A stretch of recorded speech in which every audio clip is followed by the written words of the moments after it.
Okay, looks like we are live, everybody. I'm your host, Alex Pedikov. Welcome to another stream of Sasquatch Out of the Shadows Live. Hope everyone is doing well on this Monday night here in July. Just a quick reminder to check out previous shows. Please subscribe to the channel if you like this kind of stuff. We're up to 15 streams, I think, now.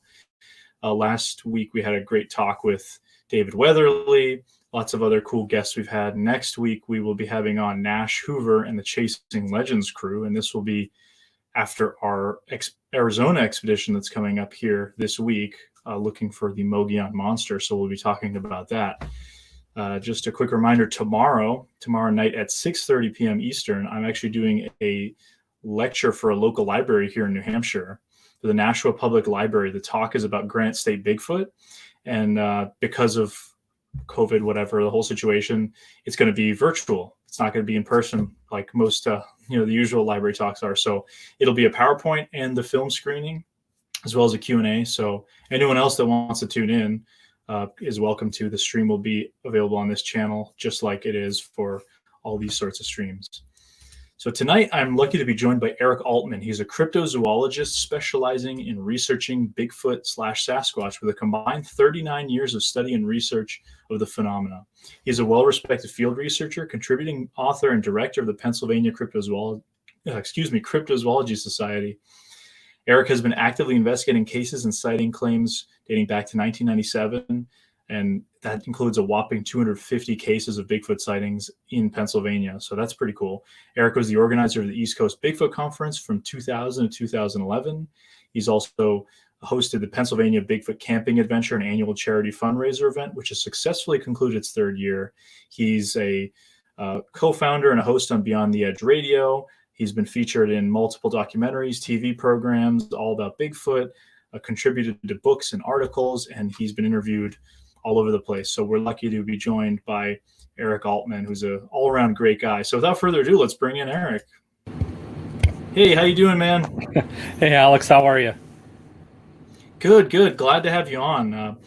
You're somebody that I think I've heard about for a long time coming out of Pennsylvania, and I had the fortune to meet you last year, I want to say, the last year when there were still events going on at the Ohio Bigfoot Conference. We've been friends online for a bit, and I kind of knew you peripherally through some of your work. So that was a lot of fun. It was nice to meet you. Yeah, likewise. And thanks for having me on. You said you're lucky to have me. I'm lucky to be on your show. Consider it an honor to be here with you tonight. And it was a real pleasure meeting you. I didn't know you were going to be in Ohio last year. And I'm glad you said hello, because there were so many people, as you know, that place was overcrowded. And if you wouldn't have come up and said hi to me, I would have never known you were there. So I'm glad you did. Oh, yeah, it's a crazy big event, a lot of fun. It's a bummer that it didn't happen this year, but it was great. I was with the Squatchachusetts guys, and I recognized you, familiar face. I'm like, hey, that's Eric. So that was nice to meet you in person like that. And that's kind of what the goal of this whole program is really, it's people that I know like you, or people that I'm sort of friends with online, that we have a common sort of fascination in this subject and interest, and people like yourself have been researching it for a lot longer than the younger folks like myself just getting into it. So it's always fun to kind of have these friendly sort of chats and just talk about the stuff that we love. I agree. And I got to tip my hat to you for the excellent documentary on the Trail of Champ that you put out. Really enjoyed it. And you had some great folks in that documentary. Unfortunately, as we know, William Dranginis, who was part of it, passed away, a very dear friend of mine. Katie was in it. Some other great folks were in it as well. You did a fantastic job. I really, really enjoyed that documentary. So tip of the hat to you, my friend. Thank you. Yeah, it's really a bummer about what happened with William, but his work, not only in the champ sort of field, but Bigfoot, that's really where I first heard of him as well. And it stood its own. He knew what he was doing, and he had a lot of great stuff going on. So awesome. But yeah, so how I always start out with guests is I like to ask about what was the initial fascination with the paranormal or Bigfoot or the subject. What kind of got you into it? Oh, I've always been interested in all the subjects in the paranormal category: ufology, cryptid research, ghosts and hauntings. And from a very young age, around the age of 10, back in 1980, I had a real fond interest in horror films such as Godzilla versus Mothra, Invasion from Planet Nine, those kind of fun B campy movies. And there was a couple that came out on our local channel out of Pittsburgh, Legend of Boggy Creek and Creature from Black Lake. And those really captivated me at the time because I wasn't really aware of Bigfoot or any kind of cryptids at that point. It was just all the campy B movies. But I fell in love with those films. There was just something about it that captivated me. It hooked me. And the possibility, as you know, Creature from Black Lake is more of a fictional film. It's filmed around Caddo Lake in Texas. And a beautiful place, and beautiful scenery, but it was a fictional film. Boggy Creek, on the other hand, was a docudrama, and they had a lot of folks that actually had experiences in Fouke, Arkansas in the film, or they had relatives of some of the folks that had experiences in the film, and they did recreations. So it was a docudrama where, yeah, some of the recreations were fictional, but a lot of the sightings and occurrences happened. And that floored me as a kid. I was like, wow, there's really a live monster running around in the swamps of Florida. I got to check into this. So went to the local library. I picked up a couple books. Of course, Apes Among Us by John Green was one of them, a book by John Napier, and some other classic Bigfoot books. And I started reading Apes Among Us and saw that he was in Greensburg, Pennsylvania, which is my hometown. And he interviewed a guy named Stan Gordon. And at the time, 10 years old, I didn't know Stan. I never heard of him. So I started looking into newspaper articles and magazine articles, especially from the local area, and found out there were a ton of sightings in my state, Pennsylvania. And Stan, of course, was one of the predominant researchers, along with Joan Jeffers, Dr. Paul Johnson, just to name a few. And they were researching in southwestern Pennsylvania, where I grew up at. So I was hooked. And I wanted to read as much as I could, study as much as I could, educate myself as much as I could on these subjects, especially because they were happening in my backyard, literally miles down the road from where I lived. So I wanted to pretty much engulf as much as I could on the subject. And in 1983, I had the pleasure to meet Stan Gordon at a mall display he was doing. He used to take his UFO pictures and reports and Bigfoot cast to the Green Gate Mall in Greensburg. And he'd spend a weekend out there and put these on display. And it was a great promotional idea as well for him to solicit reports from the general public. Well, in 1983, I was 13. Like I said, I heard about Stan. I read about him in the newspaper articles, but I never met him.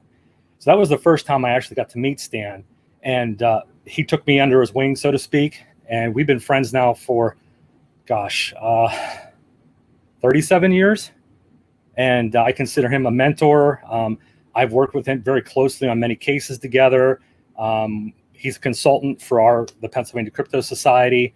We've lectured together. We've traveled together. So very good friend of mine. And he was actually one of the main reasons why I started into field research. So I owe a lot to Stan. I owe a lot to John Green for Apes Among Us, The Legend of Boggy Creek, the classic docudrama. And that really got me on the road to looking into the Bigfoot subject. Yeah, he's a force of nature. I mean, he's still going at it. I mean, after all these years, you still see him.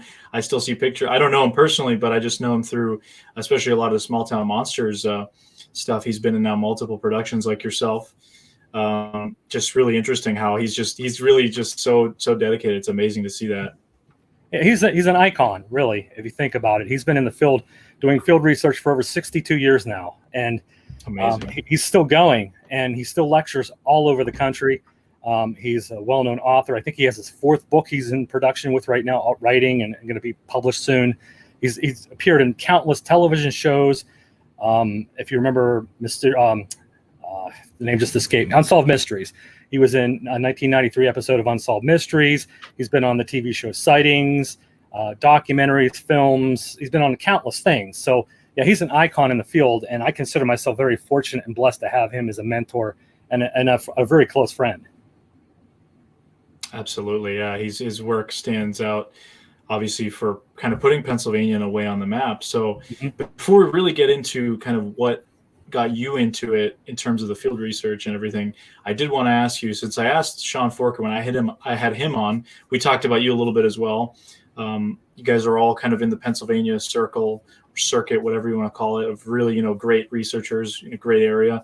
What is it to you that would make Pennsylvania a sort of suitable habitat for something like a Bigfoot? Just sort of a curiosity question, if you could just kind of tell people a little bit about Pennsylvania in that perspective. Well, people think Pennsylvania is big cities. I mean, because we have Philadelphia, we've got Pittsburgh, we've got Scranton, Reading, Allentown, Erie. There are some big cities, but what people fail to realize is between those cities there are vast mountains, forests, thousands upon thousands, if not millions, of acres of forest. The Appalachian mountain range runs right down through the center of the state.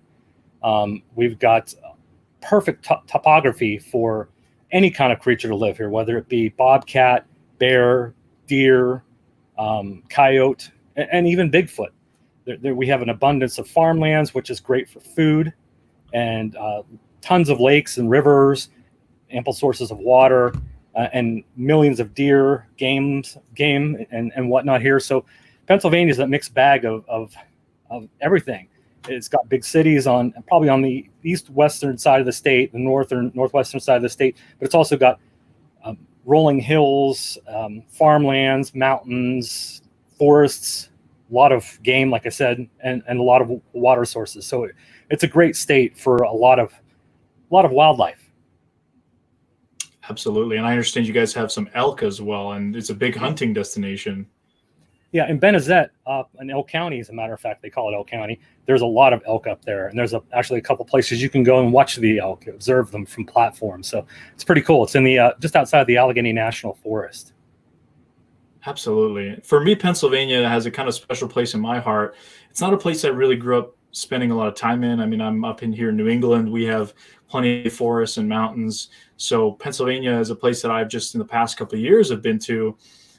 With some colleagues from New England investigating an area near Du Bois with strange activity, and interviewed some folks there that had some Sasquatch encounters. And it turned out, as we talked about in the show with Sean, that he had investigated that area almost a decade prior, and he had had some strange experiences. Well, 2019, my friends and I had seen this incredible UFO that I've talked about at that location. What drew me initially was the Bigfoot stuff, and it was all the other stuff that kind of came with it. So Pennsylvania actually has a special place in my heart. I'm wearing actually the shirt I was showing you earlier of Over the Mountain, which is the restaurant up there in Rockton, Pennsylvania, that's kind of known for Bigfoots. And do you want to just talk a little bit about the first time you went out for a field investigation, or when was the first time that you went out and kind of were hooked on the subject of Sasquatch, I suppose? Well, I started out not really investigating cases when I first got into this. What I wanted to do is I read about some of these classic sightings that took place in the 1970s, 73 and 74. And I read about some sightings that took place in the mid 80s and early 90s. And what I wanted to do is I wanted to either meet those eyewitnesses in person and have them recount their stories to me, or I wanted to go to those locations and see them for myself, to try to put myself in that eyewitness's shoes to experience what they did. So I spent the first couple of years getting to know the areas and driving back roads, hiking trails, learning the topography, learning food sources. Like I said, I wanted to educate myself before I jumped in and started doing research. So at least I had some familiarity with the areas I was going to be investigating with. So I did that for the first couple of years, but actually the first case that I investigated was with the Pennsylvania Bigfoot Society. And I'm sure you're familiar with an author by the name of Ron Murphy. Oh, yeah. Okay. Ron was actually the very first case I ever investigated, believe it or not. He lived in Indiana County, which is in the southwestern part of the state. And I believe it was either he or his brother reached out to the Pennsylvania Bigfoot Society and contacted us about weird activity going on outside their house. And they lived in an area of Indiana County called White's Woods. And there had been sightings in the area prior to us arriving. But Ron and his brother, we went to their house, we sat down and met with them, and they told us their experiences where they had almost on a nightly basis during the summer months, they would hear this high-pitched whistling and screaming coming from the forest close to their home. And they could never figure out what it was. And this was probably back in, I want to say 98, 99. They didn't have air conditioning units in the windows, so they used to keep the windows open at night, and they would hear this outside. So it kind of freaked them out for a while, and they could never figure out what it was. So one night they heard it close enough to the house where they decided they were going to go outside and investigate what it was. So in hand they had, I believe, a aluminum baseball bat and a samurai sword. And they went out of the house and they went after this sound, and they got close enough to it that they could hear it screaming right at them. I mean, this was literally, and Ron could correct me on this if I'm mistaken, but they weren't far from this creature, maybe feet, 25, 50 feet from it. This thing let out a scream, and they just hightailed it back to the house and shut the doors, shut the windows, and locked themselves in tight. And they called up the PBS, got a hold of us, and we went out and investigated and met Ron for the first time and sat down with him and talked with him and his brother and his mother. And they explained everything that was going on. They took us out and they showed us where this occurred. And sure enough, where they lived abuts right up to a very large patch of woods. So it was very possible that something was coming up through those woods to the property very close to their home and screaming either at or around their house. So that was probably the very first investigation I did. Wow. That's cool. I mean, Ron has now, he's doing books and he's also involved in the field. So that's really cool that was one of the first ones that you got to really look into. Mm-hmm. Yeah, Ron's a good guy. I've known, and it's kind of strange that I interviewed him back in 98 or 99. I can't remember the exact year, but I interviewed him and then he got involved with it. And then here we are almost 25 years later. We're good friends again. And we kind of fell out because he went on to graduate school, and got his degrees and whatnot. We kind of fell out of touch, but here we are 20 years later and right back in the thick of things again, and he's doing really well for himself. It's awesome. It's always great to hear when that happens, and good that you're able to reconnect. So That being said, as I read in your bio, 250 cases of Bigfoot sightings in Pennsylvania. I mean, that's impressive. Is there, I know this is probably a tough question, but is there any case or a few cases that really stand out to you as maybe not your favorites, but like particularly interesting? Oh, there's been many cases over the years. Yeah. Many cases over the years that I've investigated. Some up on the Rockton Mountain and outside of Du Bois, between Clearfield and Du Bois. I spent from 2000 to probably about 2014 up there almost every weekend, either investigating cases or talking to witnesses or just field work, nighttime outings and daytime hikes and that sort of thing up there. There was a couple. It was actually a mother and son that lived in a home just outside of Du Bois, the city of Du Bois. And it was in 2004 that they had an ongoing unknown visitor that came to the house almost on a nightly basis. And it really messed up the mother and the kid. The kid actually had a sighting on the hillside, in the wooded hillside above their home. And they were afraid to go outside. They had several family cats go missing. They built a man-made pond just outside of the home, probably 10 feet from the home. That something would come to the pond on a nightly basis and dig up clams, freshwater clams from the pond, and eat them and leave the little shells on the edge of the pond. It ate all the fish from the pond that they had. It got into a burn barrel that they had on the property that they would burn any extra food they had left over. Instead of throwing it away, they burn it in this burn barrel. It had gone into the burn barrel and really literally ripped the burn barrel in half trying to get the food at the bottom of it. We put up game cameras. We spent weeks on end on the property. We found some of the skeletal remains of a couple of her cats in the forest not far from the home, and they were only partial remains. I'm talking mid-torso back to the tail. The most interesting thing that I noticed on that particular case was something that still sticks with me, and Stan Gordon actually said this to me at one point, that you might be able to fool people, but you can't fool animals. And what he meant by that is people can be taken aback by hoaxes, but if there's something really strange going on the property or something that the animals don't like, they're going to know it's there. You can't fool an animal. So we observed she had a Doberman and a Beagle on her property and her farm. And she had told us that when the sun went down, especially in the evening, started getting dark, the Doberman would get really upset. And if she had it outside, it wanted in the house. And on one occasion, it wanted in the house so badly that it literally got up on its hind legs and chewed a hole through the screen window of the back door, pulled itself up through that opening and into the kitchen to hide. and it was hiding under the kitchen table. The beagle outside was chained to a runner and had a doghouse. And when it got dark, that beagle went in the doghouse and cowered in the back of the doghouse and refused to come out. Anybody that tried to pull him out, it tried to bite or growled at. So we witnessed that firsthand one of the evenings we were there doing an investigation. We started watching the dogs pacing nervously and whimpering and crying as soon as it got dark. And in the doghouse went the beagle, and in the house went the Doberman. So you could definitely tell those animals were deeply affected by something coming around the property. Wow. Yeah, and it's interesting, as you mentioned, the Dubois area. I mean, very similar to sort of the encounter that I interviewed, the three generations of the same family that were having activity on their property. The interviews on this channel. And I just recently also posted an interview with a guy who grew up kind of in the mountains around Rockton and sharing some of the stories about hearing something running on the deck. And it's just an interesting area because it is that sort of mountainous terrain, and there's some really deep areas you can get into, a lot of those sort of ravines and that sort of stuff. So you can imagine some of these properties kind of abutting these really heavily wooded areas where there's a lot of flora and fauna. But man, that's kind of disturbing that the dogs were that.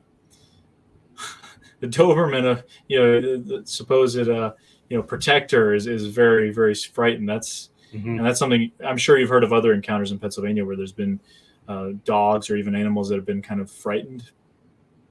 Oh yeah, we had a case in Greensburg that Stan and I worked together, where a family claimed that this is just outside of the town of Greensburg.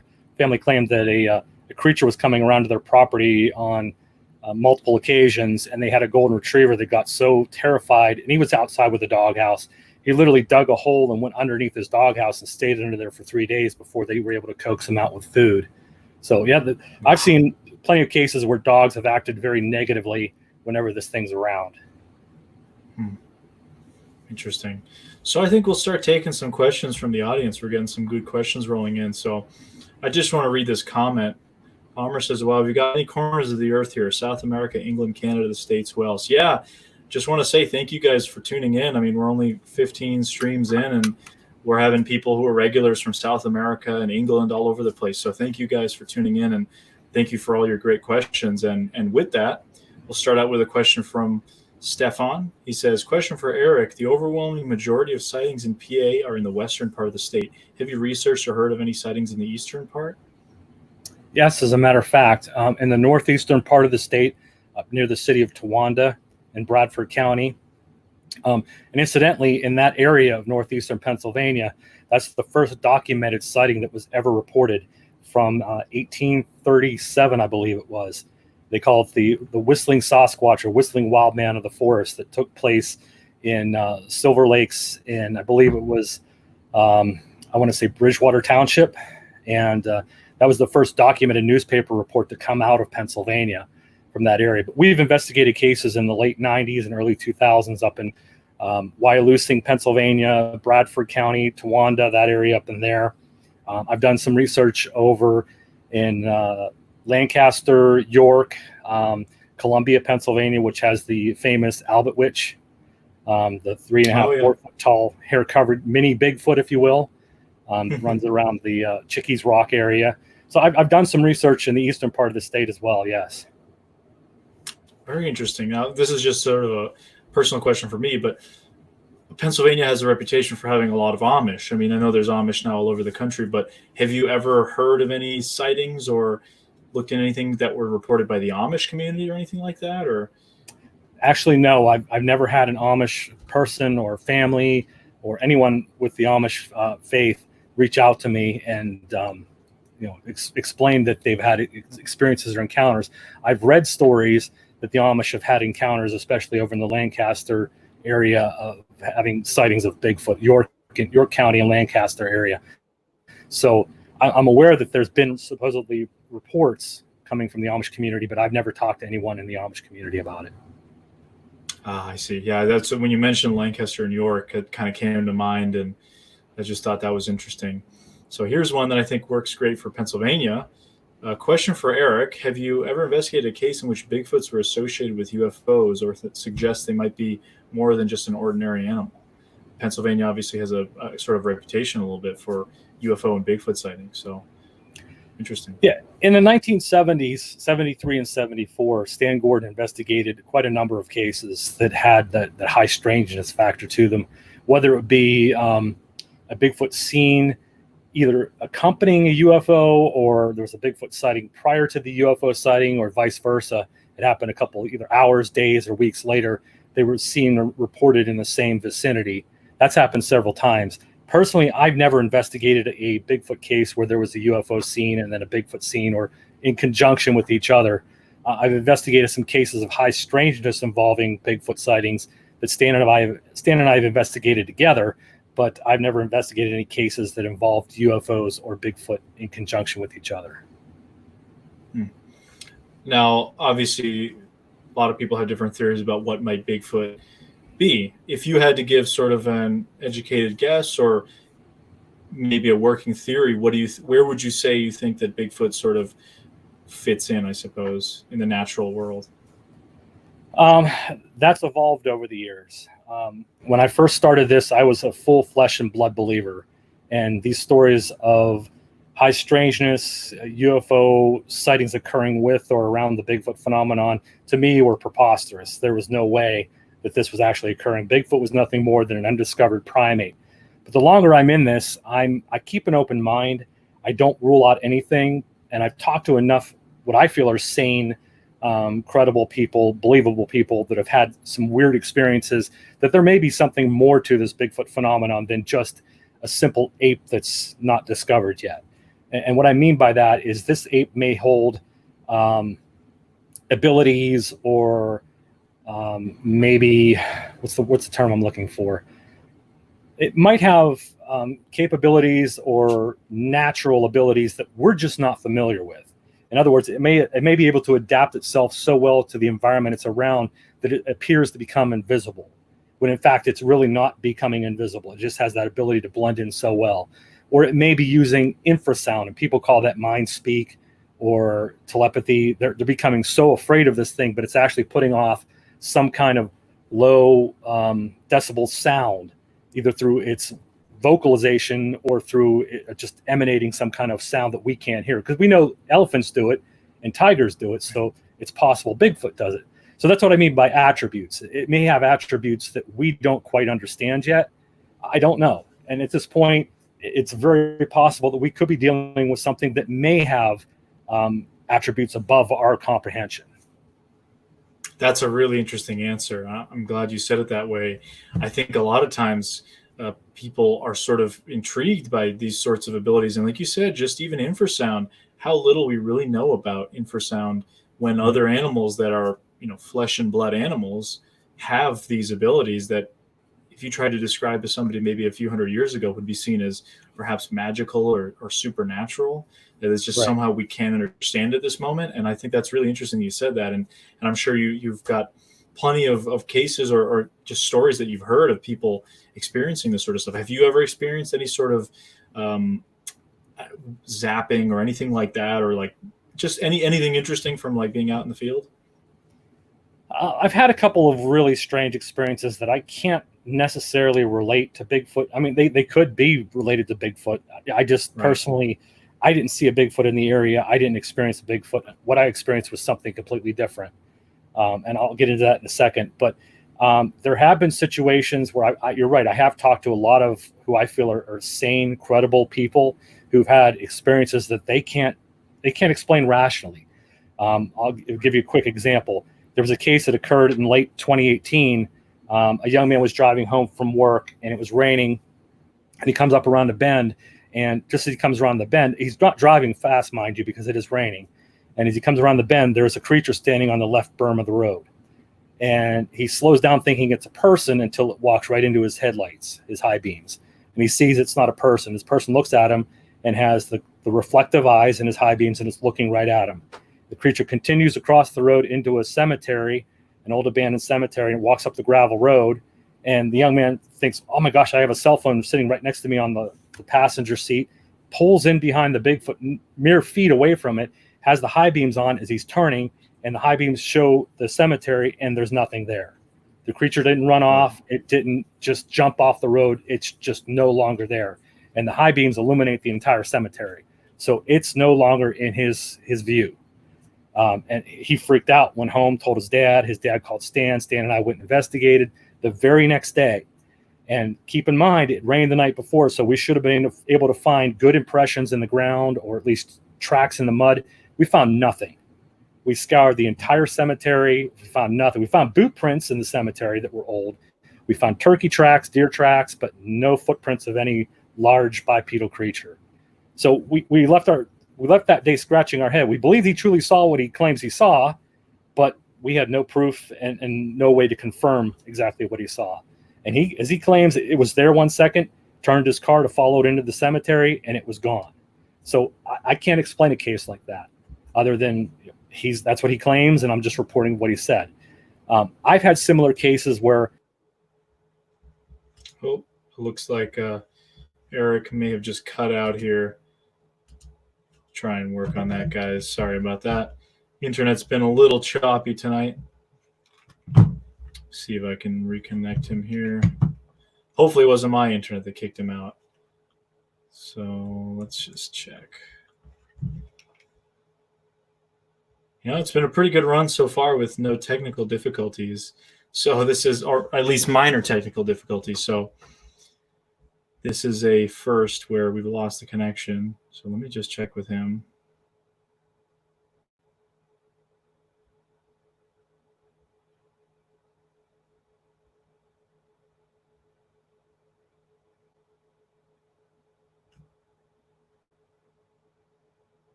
Anyway, guys, while we wait, anyone have a question for me or anything going on? Excited to do this talk tomorrow for the public library here in New Hampshire.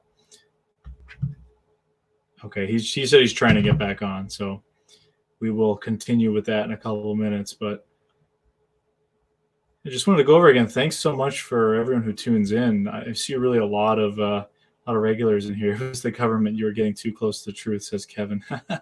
Stefan asks, how long did it take you to grow your beard?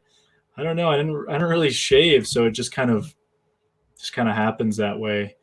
I haven't really trimmed my face. I mean, I've worn a beard for years now. Crash Course Cryptozoology. Good luck on the talk. Will any of it be on YouTube? Yeah, Carrick, you can actually watch it. It's going to be on this channel. It's going to be streaming from this channel. The link is available. It'll say Bigfoot, Granite State Bigfoot presentation. So it's just like you're watching this stream. It's going to be like that tomorrow. Viking. I guess we got the Viking thing going on a little bit. Okay, let me just see. Looks like we got Eric back. Yeah, Bigfoot. Hey, buddy. Yeah, we were Bigfoot just somebody in the comments to say it was the government. We're getting too close. Yeah, sorry about that. I don't know what happened. No worries. We had some good times while people asking some silly questions. So yeah. But getting back to what I was saying. Yeah, absolutely. Yeah. Go ahead. Okay. I'll continue. There was a case like that we investigated 18, and I had a situation up on the Rockton Mountain occur where there were several of us out in the forest doing a nighttime field op investigation. And this is actually an area that I recommended to you a couple of months ago. I remember. Yeah, I wanted to check it out. Yeah, while we were there, this happened in 2009. And this went on for 3 weekends in a row. Every time we went up on a Friday night or Saturday night, we had rocks thrown at us, and by some unseen entity in the forest.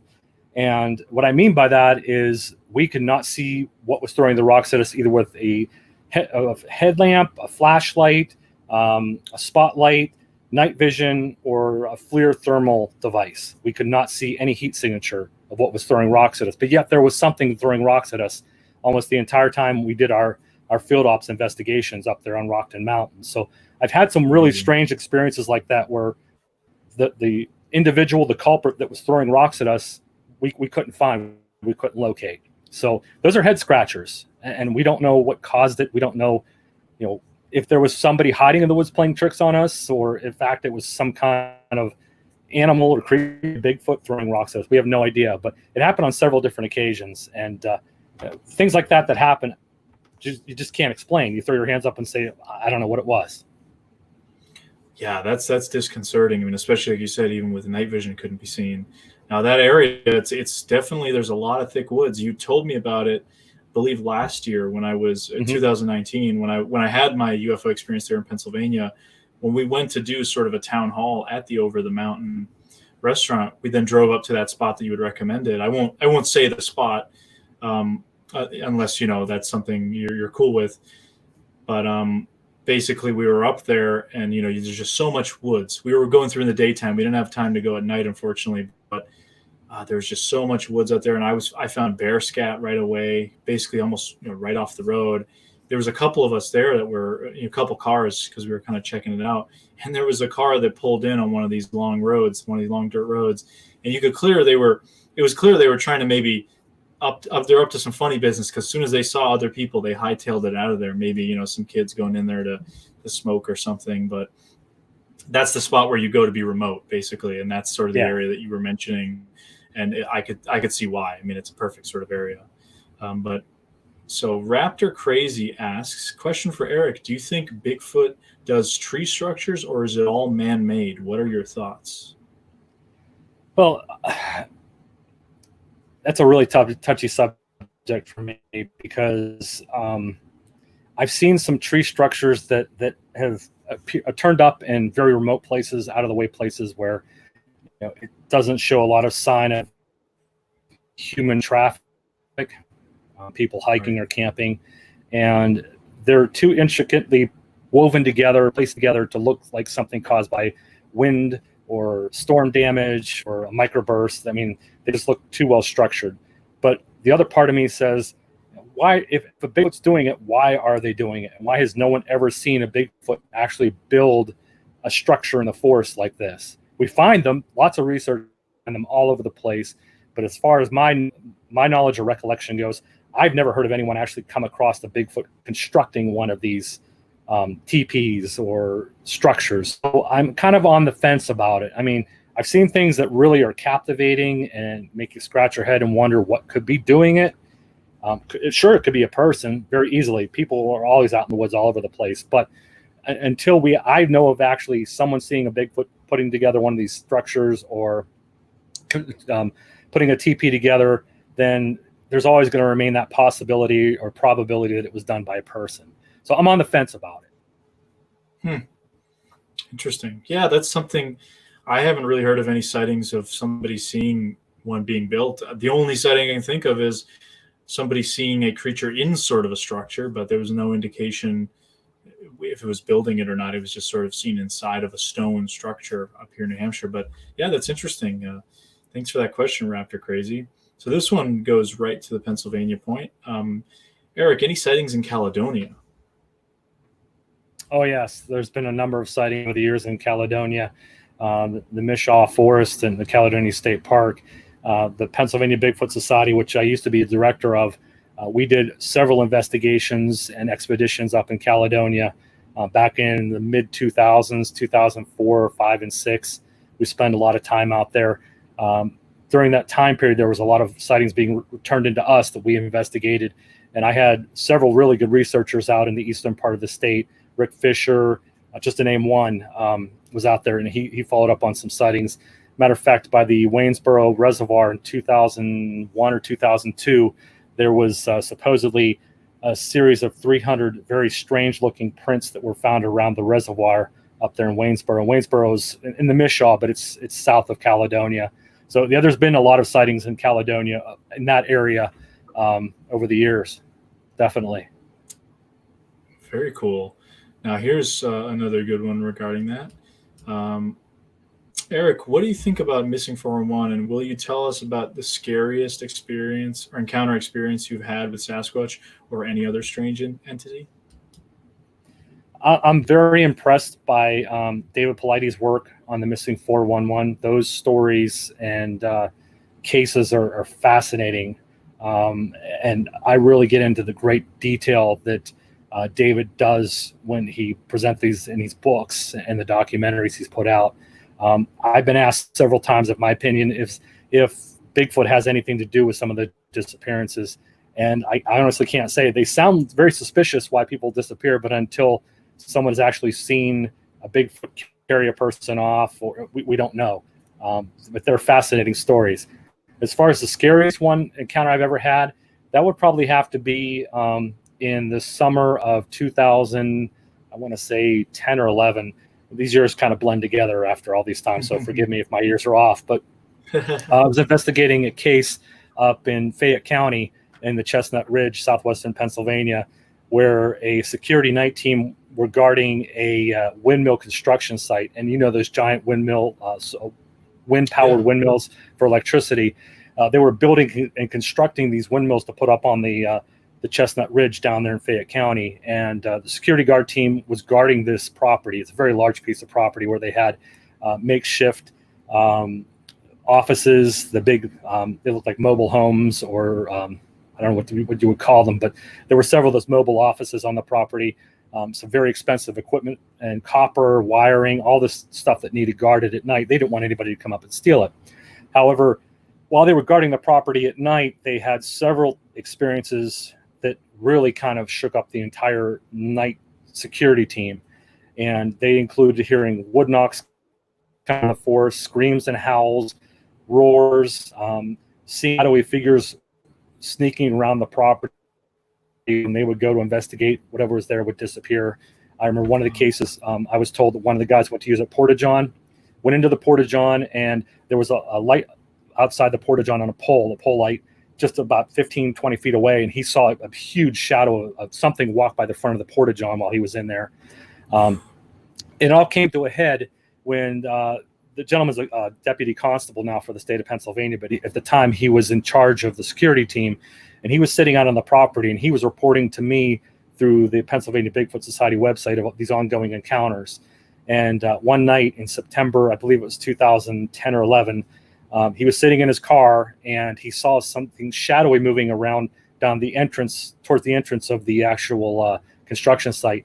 And he thought it was a bear, but this thing walked up on two legs behind this electric board where they had all the power outlets and power meters for the different offices, the makeshift offices.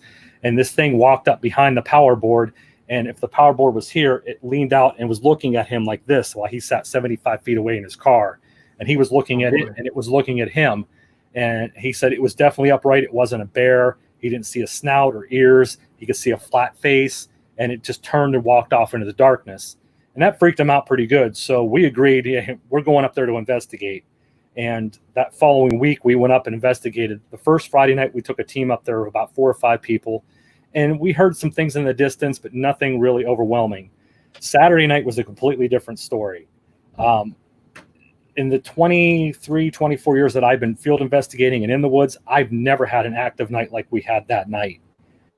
We had rocks thrown at us. We had roars. We had screams. We had wood knocks, unsolicited wood knocks, mind you, coming from all different sides of the property. I had something that was about 10 feet from me in the tree line, growling at me, very deep gutturally growling. And I had my nephew behind me using my thermal flare looking at this thing, and he could see a heat signature in the tree line. And it began to walk away as I was facing it, it went to my right, that direction. And I paced with it as it walked through the tree line. And this was not a quadruped. It didn't have the sound of 4 feet falling. It had the sound of 2 feet falling. And when I got back to the very back left corner of the construction site, it stopped. And as I'm facing it, behind me over my right shoulder came 5 loud wood knocks. And I literally jumped out of my skin. I wasn't expecting it. But this cat and mouse game went on all night. We had probably 10 to 15 investigators on that construction site scattered all throughout the corners of the construction site in little teams recording and watching the woods and monitoring the woods. Each team had their own experience, whether it be wood knocks, howls, screams, roars, rock throwing. It just went on all night long. And I think it probably went on for almost an hour and a half to 2 hours. And we got to the point where we were all just so physically exhausted by trying to keep up with everything that was going on. We called it a night. We're like, we can't deal with this anymore because it was just so emotionally draining. And our adrenaline by that time was it drained us completely. But the activity went on for a while up there, and we continued to investigate. And finally, when they were done with their construction of building these windmills, they put a gated fence around the perimeter of this property, and no one actually monitors it anymore, day or night. They just use it for storage. So once they left, we didn't get any more reports of any activity continuing at the windmill tower. Now, we went up there from time to time, and we followed up. Every couple of weeks we go up and sit out there at night. But the activity wasn't like it was when the construction was actually going on, and there was a security team at night up there. That was probably the most intense and craziest night of activity I've ever experienced in my 20 plus years of doing this. That's amazing. Bomber asked, was any of that caught on film? I'm sure you guys were probably running some sort of audio or film or something. We did capture some of it on audio, and I put it up on the Pennsylvania Bigfoot Society website. It was up there for as long as the group was in existence. And we reached out to anybody in the community. Hey, tell us what you think this sound is. We can't identify it. Right. If you can tell us what it is, let us know. And we left it out there for public opinion. And when the Pennsylvania Bigfoot Society folded in 2016, and it was absorbed by Sean's group, the Keystone Bigfoot Project, those sounds they went away. They were no longer up on the website. So I don't honestly know what happened to them. But we did have audio recorded. At the time, we were funding ourselves as far as equipment goes, and we had some night vision equipment. We had nothing to record at night. We do now. We have GoPro cameras and whatnot. We can record at night, but nothing then.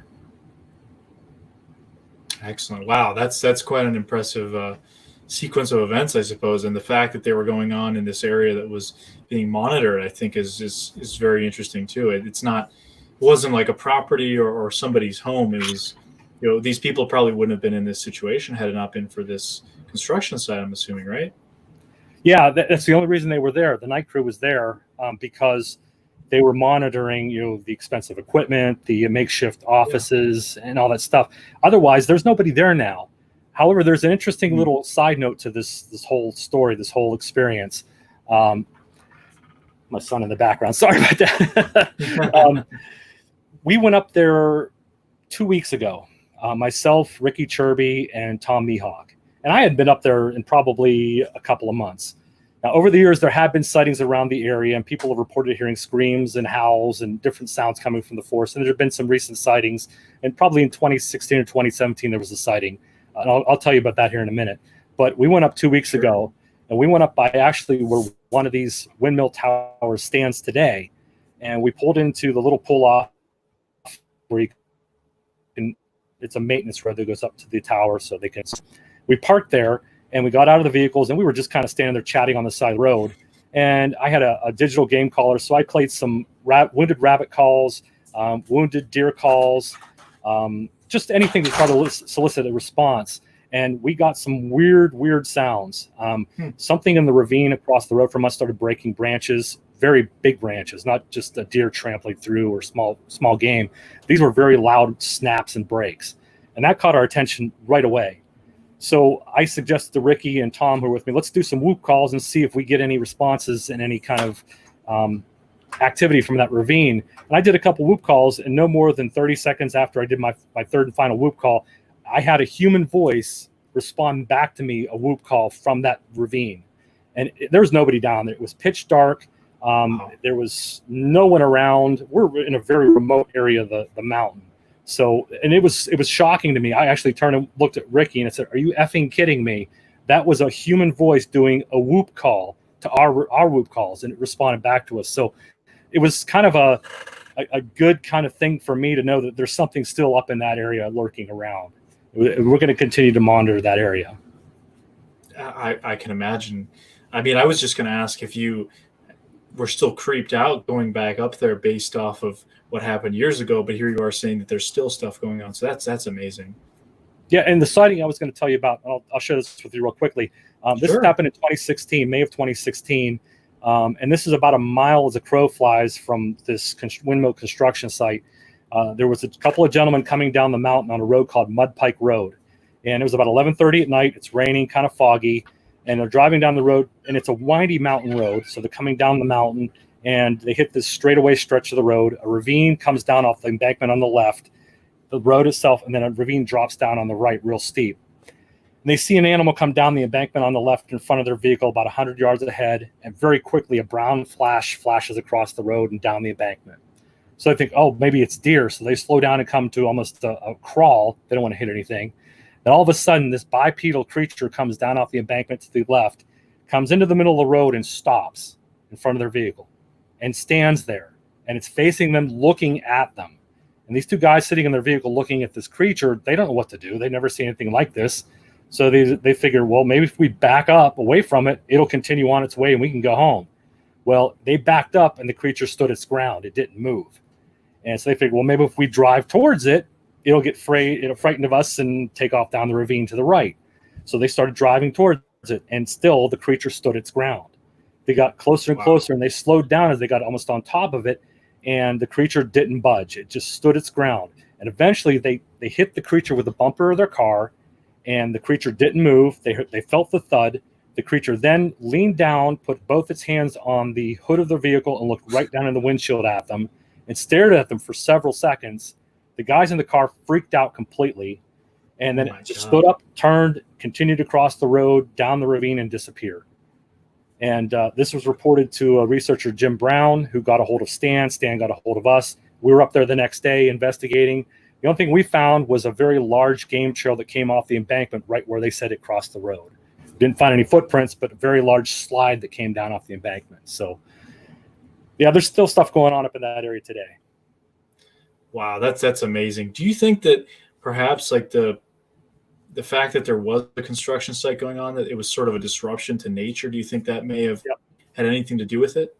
I think that had everything to do with it, because this area of the Chestnut Ridge is known for Bigfoot sightings and activity.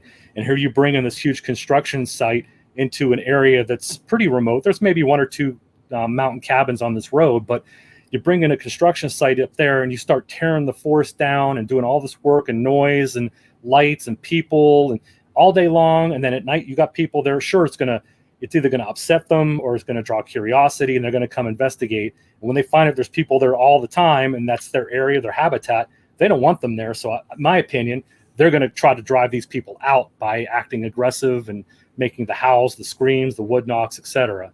So I think, yes, in fact, that construction site that was built and all the activity that happened there is what elicited all the response and all the activity from these creatures.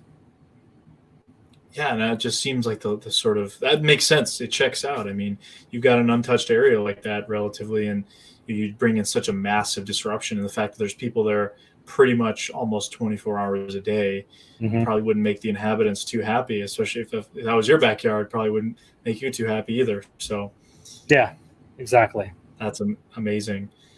So Crash Course Cryptozoology asks, Eric seems to have a lot of cases of alleged Sasquatch habituation on his hands. What are some of the habituation stories he knows that stand out? That's a good question. And there have been a lot of habituation situations, not long term. I'm not talking months or years. I'm talking maybe a week or 2, 3 weeks, where these creatures seem to move into an area, and then just as mysteriously they came, they moved out. And that's happened in several occurrences. The most active habituation area that I'm aware of and that you're aware of is actually Rockton Mountain. And they were up there in that specific area where I gave you the name of the road. There seemed to be a small family of them, if you want to call it that. And I'm just guessing because I never saw a creature in that area, but the number of sightings that came out of there, the number of wood knocks, howls, screams, weird experiences we had in the forest, other researchers had, the tracks that were found up there, there was definitely something up there. And it went on from a good 2000 to about 2011 or 12 before I eventually, it calmed down. I eventually left the area. And as you know now, if you were probably back there, they've logged that area pretty good. And it's really thinned out compared to what it used to be. So, yeah, I think until they probably started logging, that's what drove them out. That's probably one of the best habituation areas I'm aware of in Pennsylvania. Wow, that's amazing. I'm hoping I was supposed to go back again this year and make it a third year in a row back in that area. Obviously, everything that's been going on had different plans. But when I get back up there, I'm hoping to get out there, and I'll have to let you know what's happening, because even though there was some areas, like you said, that were logged out, that's how I was able to find bear scat and find some tracks, because it was a little bit easier to see in the mud than if it was thick forest. There was still a good amount of trees out there, but I'm sure it used to look a lot more wild in that sense, but it was pretty pretty good lumber out there. So I can also understand why it would fortunately, come to that sort of a fate. That's a great area. I really hope that if there are creatures still in the area, they come back to that area, because we had a lot of success. And the gentleman that I were with, and I hope to get out there with you and Paul and the group that come down there. I still talk to Paul occasionally, and I'd still love to get up there with you guys and show you around a little bit. But that area it's a great area, really is. That would be an honor. I mean, since I started going to that area, and having that kind of shared experience, I suppose, with Sean, coincidentally investigating that same particular property, while we were a little bit further from Rockton, we were kind of in the Dubois area. But I mean, as soon as you mentioned that area to me, I knew I wanted to check it out, and I really hope that we'll get a chance to get out there, because I mean, it would be an honor for you to take us out into that spot. It would be great. Yeah, I'd love to show you guys around a little bit, and it's a fun area, and it's a spooky area too at night. It really can get pretty creepy up there. Oh, I can imagine. Excuse me. So this is a great question. Kevin Hamilton asked, so many people talk about BF throwing rocks to warn off people. Do you think this might suggest that they also hunt with rocks? That's a great question, Kevin. And it's a very good possibility that they do use rocks to take down big game, maybe deer or smaller game.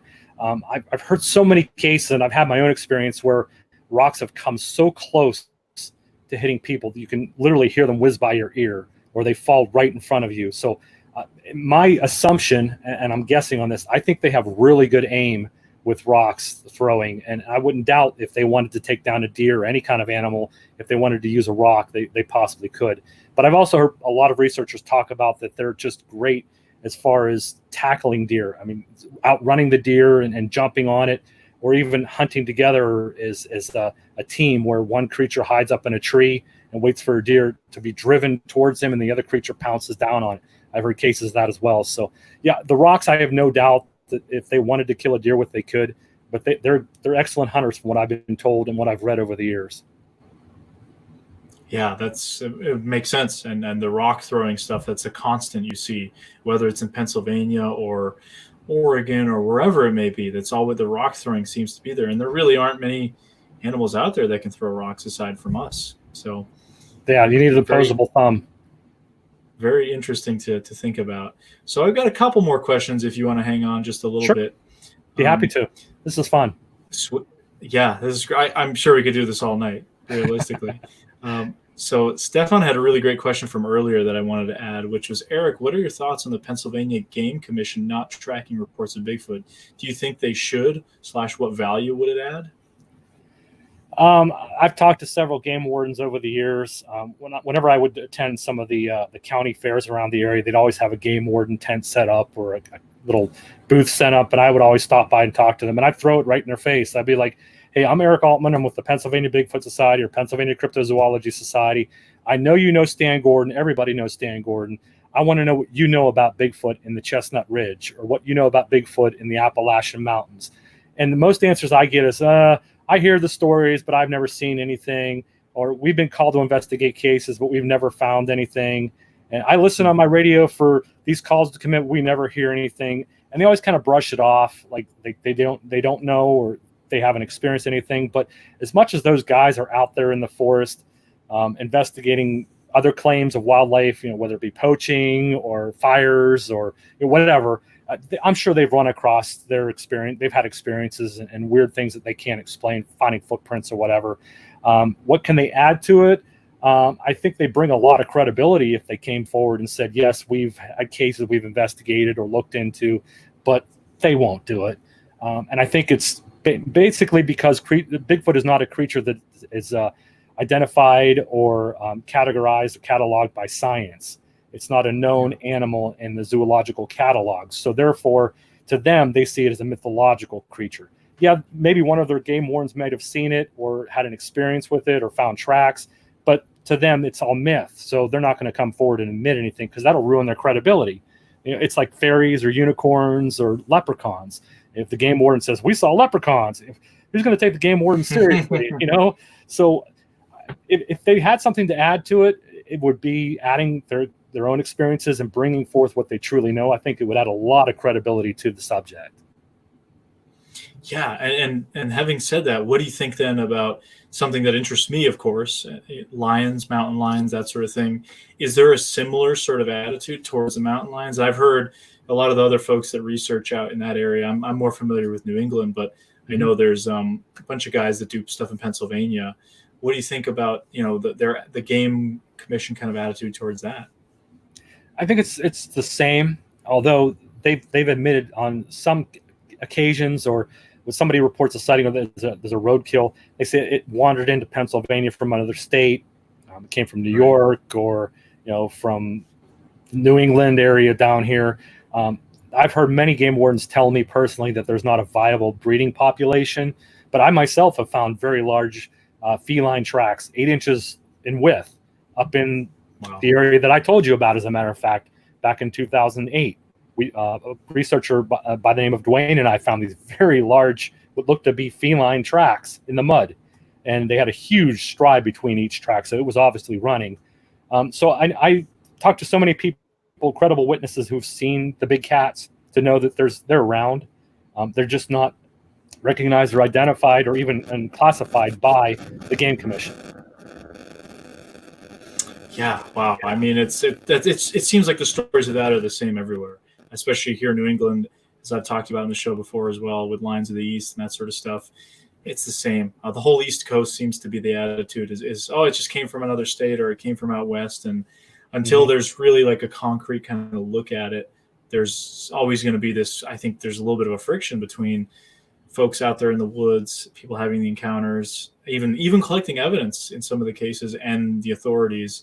And I understand, it's all politics at the end of the day, and funding and that sort of stuff, and nobody wants to deal with something like a mountain lion. But I feel it is almost just like a window into what the Bigfoot subject, the perception of that is, because mountain lion is an established species that existed in these areas hundreds of years ago. What's stopping it from returning? Nothing really. So it's kind of an interesting window into maybe, if there's so much resistance for that, imagine something that's 8 feet tall and covered in hair that looks somewhat human-like. Oh yeah, I see a lot of similarities between the two, definitely. Yeah. So here's an interesting question from Jordan. He asks, "What does Eric think of George? I think Kowalczyk. I'm not great with the Polish last names. George Kowalczyk, nephew, having a mental breakdown while seeing visions of end times after he saw 2 Bigfoot creatures. Has he spoken with either of them personally?" What he's referring to is the October 24th or 25th, 1973 case out of Licensing, Pennsylvania in Fayette County that took place where George and some relatives witnessed a red spear of light drop down into a farm field and land. When they went to investigate it, they went up into the field and saw it was a white dome sitting on the ground. And when they went to approach it, they saw 2 hair-covered creatures walk towards them. The gentlemen that were in the party, including George, fired at these creatures. The creatures fled back into the darkness. The men, the young boys and men, fled in the pickup truck. They called the state police. State police came. There was an investigation. The creatures came back again at George and the state police officer. They fired at the creatures again. They ran off. State police and George and a couple other people were taken to the state police barracks in Uniontown, were interviewed. And that's when they brought Stan into the picture. When Stan went up there with George and some of the other members of the group that experienced this, he had a mental breakdown. And he basically dropped to his knees and began having visions of end times and the apocalypse and things on fire and the Reaper. And it's almost like he just had a mental episode happen to him. And I've never had the chance to talk to him. I wish I could have, but he passed away a few years ago before I had the chance to meet him. I don't know if what he experienced was just too much for him for his brain to comprehend, and he just had a mental episode. I can't explain it, but that's probably one of the most fascinating Bigfoot UFO cases combined, where they actually merge. There's a UFO in the field, and 2 large hair-covered creatures are seen on 2 different occasions that night. And it's a fascinating case. You can read about it in Stan Gordon's I think it's the Pennsylvania UFO Bigfoot Silent Invasion. He talks about the 74 flap. That case is in there. you can read about all the details in that case. But unfortunately, I can't answer why he had that episode and why he had that breakdown. But I am very familiar with the case. I've studied it, and it's just one of those cases of high strangeness that I don't think we'll ever be able to explain. Right. A very fascinating case in a very fascinating state that seems to have a lot of these very fascinating cases, whether it's, UFO stuff or Bigfoot stuff. As I said, I mean, that's where I kind of got into the UFO stuff, was because of my experiences in Pennsylvania. And on that note, Guy 15, we'll take one more question here from the audience. Guy 15 says, why do you think the Chestnut Ridge has so much reports? Also, hi from PA, greatest state out there. That's debatable, but it's definitely up there. Hi, Guy. Thanks for the question. The Chestnut Ridge is an epiphany in itself. It really is. It's probably one of the strangest areas in Pennsylvania for all of the weird and unusual. And I'm not just talking UFOs. I'm not just talking Bigfoot. I'm not just talking haunted locations. I'm talking all of it. It's what the Chestnut Ridge is. It's the furthest western ridge of the Allegheny Mountains that runs from Indiana County all the way south into Preston, West Virginia. It's over 100 miles long, about 4 or 5 miles wide, and dating back, as far as I know, maybe to the 1920s, 1930s, when Stan got his first report. There have been Bigfoot sightings. There have been Thunderbird sightings. There are many known haunted locations that still have hauntings going on. Bigfoot sightings every year. We get reports all through up and down the Chestnut Ridge. Strange light phenomenons, weird sounds people hear, and I'm talking either the very loud metallic sounds people are hearing in the sky, or the rumbling they're hearing in the ground, like it sounds like there's machinery underground building stuff. It's a really weird place. It really is. And I've collected hundreds of newspaper articles about the Chestnut Ridge over my past 20 plus years of doing this, and every year it's the same thing. More and more strange encounters happen. I don't know why. We have no idea. Maybe it's because there's limestone caves or limestone that's giving off, or maybe it's the number of bodies of water that are in that area, rivers, streams, lakes. No one has an explanation, but year after year consistently, it seems to be an area that has a high concentration of Bigfoot, UFO, strange creatures, strange anomalies happen. And it just continues on. There's never been a year, as far as I'm aware of, where it's died down completely and nothing's happened up there. Yeah, it's a truly, I've never been there, unfortunately, but kind of driven through the area. But it's the stories that come out of there, just absolutely incredible. Obviously, you guys have investigated that area heavily over the years. One of the tracks actually I have, which is kind of cool, from a friend of mine named John Horrigan, who used to be into this sort of subject. He narrated Lines of the East, for those that have seen it. He gave me a track that was 1995 Derry Township, PA, that I still have in my collection, that you gave to him. Do you know anything specifically about that cast? Oh, yeah. That actually happened in a location between Trout Run and Death Valley, near the little village of Hillside in Derry Township in the Chestnut Ridge, as a matter of fact. And there was a gentleman that used to go up there looking for old bottles, beer bottles, bottle caps. He just loved to camp up there, and he liked to collect old relics from the past and stuff like that. And he was camping up there at one time, and one evening he heard something walking around his tent, and he didn't know what it was. And he woke up in the morning and found these very large human-looking footprints in the mud just very close to his tent. So he made a plaster casting of it, and that's, in fact, the copy that you have. I've been fortunate. His name was Robert. I just forgot his last name. Robert Dale France. And I've known Bob for years, and I just drew a blank there for a second. But, yeah, he's had a couple of sightings up there. He camped for quite a while up there. And he had a couple experiences and we actually saw creatures up on the Chestnut Ridge. But that cast itself is probably one of the most detailed and best tracks to come out of the Chestnut Ridge in a long time. It's amazing. Yeah, it's just the whole area, really incredible. And that's kind of interesting. We got a comment from Daniel, one of our regulars from Brazil. He says, we have a similar place in the state of Paiu, northern Brazil. Its place is called Burrito dos Cavallos, close to the cities of Piri Piri and Pedro too. Lots of supernatural stuff going on in there. Very cool. Thanks for sharing that, Daniel. If people want to learn more about the Chestnut Ridge, kind of a self-plug, I guess, for Small Town Monsters, but Invasion on Chestnut Ridge is the documentary that was done about that a number of years ago. You're in that as well as Stan. You guys do a fantastic job in there, and thank you. Glad you got to show up in the documentary as well as On the Trail of Bigfoot.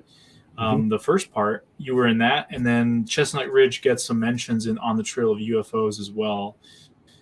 So there's a lot of, I think Small Town Monsters covered it in a lot of ways. My last sort of question to you is, I guess out of all of your years of doing this, has your goal changed from when you first got into it, or has your thinking about what you want to accomplish changed, or anything like that? Kind of an open-ended question, I suppose. Actually, yeah, it really has changed. When I first got in this, I was so gung-ho about proving this animal existed by any means necessary, whether it's the footprints, the sighting reports. I mean, I was so passionately involved in this subject that I basically gave up my family life. I spent so many weekends, so many weeks in mountains, in forests, out in the forest with other researchers, like-minded researchers, and so much time away from my family. And I was so passionately driven to prove that this animal existed. And it got to the point where after so long, I started to realize, hey, I don't think anybody's ever going to prove this animal truly exists, unless we have a body. And at this point, no one's brought a body in. We can bring in all the footprint casts in the world, the hair samples in the world. We can bring in fecal matter. We can record these great audio sounds, maybe even get something on thermal FLIR or on video like the Patterson-Gimlin film. We can provide all this evidence, but it's not going to prove anything, because here we are 60 years into the research, and we still haven't proved this animal exists. So I got to that thinking, well, I don't want to so much as prove this animal exists anymore, as I want to experience it for myself, and I want to see it for myself to kind of provide some sort of closure, so that I know, hey, what I did for the past 25 years wasn't in vain. These things actually do exist. And I'm probably about 80% as far as believe going that these things are out there. I know there's something out there because we get the reports, footprints, the sounds, the experiences I've had, other people have had. I know there's something out there, but I want to see it for myself. And that's kind of what my goal has changed to, is just to continue to enjoy the camaraderie when I get the chance to go out, enjoy the activity and the experiences that I get to have when I go out in the forest, and just maybe one day, hopefully seeing one of these magnificent animals and kind of putting that to rest in my mind that they really truly do exist. Yeah, I mean, you've certainly had a great time doing it, and you've done some really interesting work. And I thank you again for coming on the program and sharing some of these. I mean, some of these encounters just absolutely incredible, and it seems like everyone enjoyed hearing about that. Well, thanks for having me on. It's been a lot of fun. I've really enjoyed it. Yeah, absolutely. And you're welcome back anytime, and hopefully we'll have you back on maybe in a little bit, and we could do like a recap a little bit, see if anything else is going on. But just wanted to ask, is there anything else coming up now? Obviously, without events this whole year because of COVID, we've all sort of had adjustments for the most part. Anything else, any new work or any new kind of stuff going on that you want to share or anything like that? I've kind of switched gears. I had like 14 lectures scheduled for this past year for 2020, and I was going to be up and down the East Coast like I typically do, speaking and lecturing. But as you mentioned, COVID put a damper on a lot of that. So being that I have a lot of free time, I've been out to a couple different places that have had some recent activity with other researchers. I mentioned a couple of them earlier. And I still get out in the woods on occasion, but I've really focused my attention now on collecting historical data. And I've started probably back in April when the whole COVID thing started. I had a small collection of newspaper articles, magazine articles that I collected from a kid going forward. Stan contributed some of that to me over the years. And so I started going online, researching and collecting. And I think probably now I have close to maybe between 5,000 and 10,000 newspaper articles, magazine articles, documents, PDF files from Pennsylvania. And they're not all Pennsylvania reports. They're newspapers and magazines that were published in Pennsylvania that talk about cryptids, hauntings, UFO sightings. So I have information, historical information from the 1800s, maybe even back to the 1700s. I think I have a couple articles all the way forward to 2020. And what I've been doing is scanning those articles that I found and printing them out, putting them in binders for future reference for myself and anybody else. But I'm going to be making those articles available online here in the near future for anybody that wants to read historical data from Pennsylvania or from Pennsylvania publications about some of the weird phenomenon that goes on. Amazing. I've seen some of the posts you've been making about in, I think the Facebook group is Mysteries on the Chestnut Ridge, or if I'm not mistaken, what is it called? Yeah, Mysteries of the Chestnut Ridge is one of the Facebook groups that I actually run. And I've been posting some of the articles there about the Chestnut Ridge, but I hope to launch a website here in the near future that's going to have all the data available that I've collected over the years, not just the Chestnut Ridge, but for all of Pennsylvania, that I can put out there for anybody that has, wants to see if there's been a sighting in their area in, say, 1945, or they want to see if there's been anything in 2017. They can go look and see, oh my gosh, there was a sighting here in Derry Township or Ligonier or Lancaster, wherever. They can go to that database and see the newspaper articles and see that there were sightings from those areas. I think it's going to be very helpful to researchers going forward.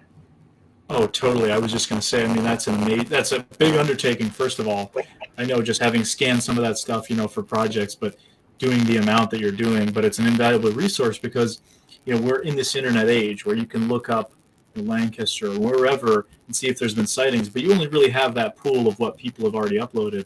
You have all this treasure trove of past articles or information that maybe has just been sitting around for 40, 50 years. So the fact that you're proactively looking to upload that stuff and make it a resource, I think is really invaluable. And, Pennsylvania is on the map for the East Coast for one of the best sort of Bigfoot spots. So that'll just, I think, help contribute to just that, the storied history that's there. Yeah, and it's just there to preserve things for future generations. If I make that information available for future researchers or even researchers now who aren't familiar with the classic stories or aren't familiar with what happened in 73, 74 here in southwestern Pennsylvania, or in the 1920s when the wildman sightings were running around in Pittsburgh. So that information will be available that they can reference if they're investigating a case. And they can say, well, I'm here in Du Bois. Were there any sightings in Du Bois in 1993 or 1923? They can go and pull that up and say, yeah, there's been a history of Bigfoot sightings, and that'll help them verify the case that they're working on and put more validity to it. Definitely. And something I really like about you is the fact that you're open for sharing information. It seems like you almost want to give people information about certain areas. A lot of times, certain researchers or groups kind of keep information. I can understand in some circumstances keeping that, in maybe public safety or like just a confidentiality sort of thing. But, when I asked you, for example, about near Du Bois, what to do, you immediately told me go to this and this area and that sort of thing. And that sort of honesty, I think I really appreciate that because it's hard to come across that a lot of cases with certain people in this field. So I commend you for your openness and your willingness to work with pretty much anybody. Well, I'm glad to do it, and I'm happy to share with anybody. If anybody contacts me and says, hey, where's a great spot to go? I'm in this area. I can tell them, hey, this is where I've had success. Maybe you'll have success too. And I agree with your point that if you're investigating current cases or even some historical cases, you can't necessarily give out the name of the person who had the sighting or the exact location because you might end up tainting that area, or it might be private property. People don't want other people coming in without notice in a chalk field or their woods or whatever. So you have to be kind of protective. But anything that I can share or pass along or teach the younger generation, I'm more than happy to do it because growing up as a kid, when I was 10, 11, 12, 13 years old, I only had one mentor, Stan Gordon. And fortunately for me, Stan was open enough to reach out and share things with me. And I understood that he couldn't share all the cases due to confidentiality, but he shared his knowledge with me. And if it wasn't for Stan, I wouldn't have had anybody. But now here we are in 2020. Social media is running rampant. Everybody's involved with Bigfoot and cryptid research. They have those other people to turn to. I didn't back then. So if I can help with what I did now, I'm more than happy to help anybody that has questions or wants to know where to go or is looking for tips. I think that's the best way that people can get involved in the field, is to learn from people who've been doing this for a while. Absolutely. So Kevin says, I saw a BF wearing a face mask to avoid COVID. It might have been my ex. Not sure which. Scary either way. Sorry, I'd highlight that. That's a good one. So Chris says, the show is getting better with each episode. Really enjoyed this one in particular. Didn't know who Eric was, and it turned out to be an amazing interview. Great job. Well, thanks for tuning in, Chris. And, definitely follow Eric. His website is linked below. Check him out on Facebook. Follow, his work that he's been putting up, especially like we talked about with some of these scans, because that's upcoming thing that's awesome. And Bomber says, June 27, 2019, Eric was on Spaced Out Radio. Listened to it last night to fall asleep to. Funny timing. That is kind of interesting. Yeah, I had the pleasure of being on Spaced Out Radio a couple of times. Matter of fact, your guest last week, David Weatherly, is a very dear friend of mine, and we were actually on one of Dave Scott's shows together on Spaced Out Radio. That was a blast. So, yeah. Awesome.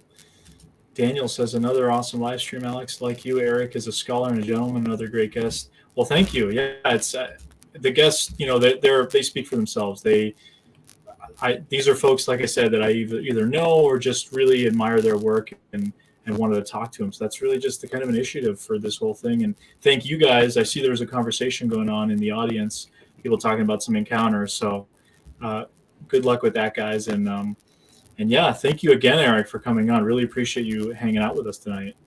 Oh, it's been my pleasure, and it's been a lot of fun. And I got to commend you for the great work that you're doing, not only in documentary filmmaking, but here in the podcast. You're getting a lot of good information, good guests out to the people. My little buddy Sean Foreca was on here a couple weeks ago, and I really enjoyed that interview. And I got to catch the one with David, and you've got a lot of great stuff that you've been putting out. So congratulations, and keep up the good work. Thank you. That means a lot coming from you. And Stefan adds, Alex, he's been researching Bigfoot longer than you've been alive. I turned 50 in about 3 weeks. So yeah, there we go. Well, you got to stay humble. That's the way I see it. So yeah, I'm fine with that. That's why, like I said, I like to learn from people like yourself and just talk with you guys, because you all got some interesting stories. And Pennsylvania, like I said, is an area that kind of has a special place in my heart because of the encounter that I had there, and just it's a cool area, and I can't wait to go back. And I commend you again for all your great work, and thanks again. My pleasure. And anytime you're down here or you're heading down here, hit me up and we'll get together, man. Awesome. Likewise, if you're up here in New England, I know a few squatching spots or two. So cool. Great. Well, guys, thank you so much again for tuning in. It's been awesome. Next week, again, the show will be with Nash Hoover and the Chasing Legends crew. We're going to be doing a recap. Keep your fingers crossed for us. We're going to be traveling to Arizona here for a few days, investigating the Mogollon monster and Bigfooting down there. So we're going to be safe, obviously, as safe as we can be with all the COVID stuff going on, as well as every animal out there that wants to kill us, including rattlesnakes. So keep your fingers crossed, and we will do a recap of that. And going forward, we're going to do a recap of every episode after the filming. So kind of like we did with On the Trail of Bigfoot with Seth and the Small Town Monsters guys a couple weeks ago. We'll be doing that with the Chasing Legends crew. So thanks again, guys, everyone. Have a good rest of your night, and we'll see you guys next week.